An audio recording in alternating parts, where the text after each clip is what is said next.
the front loading of interest rate increases is a good idea in this situation, because what you would like to do, if we can, is nip inflation in the bud before it gets entrenched in the economy, get inflation back down toward 2%, and converge to our long-run balanced growth path from the high side. And I'm hopeful that we can do that. But to me, the way to do that is put the interest rate increases sooner and move up, I've said, to 3.5% this year on the policy rate.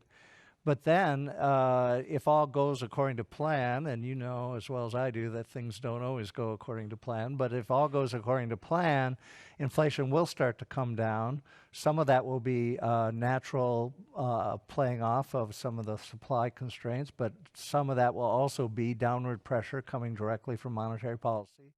And we'll get this nice downward path for inflation back to 2%. Inflation expectations will again center around 2%, and we'll get a soft landing.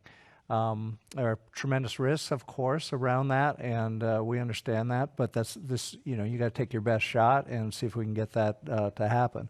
Inflation today in the U.S. 6.3% on our preferred measure. Headline inflation 6.3% on our preferred measure. If you look at the 1970s, and you take the median inflation rate for those living in the 1970s, 6.4% on headline PC inflation. So it is a lot of inflation. It's similar to 1970s levels. That's why we have to act forthrightly and aggressively to get inflation turned around and get it under control.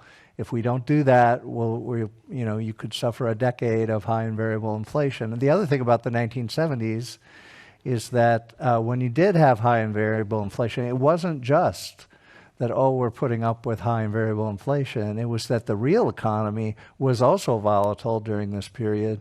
And I think that that's because inflation messes up the price signals in the economy, makes it harder to tell where to invest. It's harder to tell which job to take.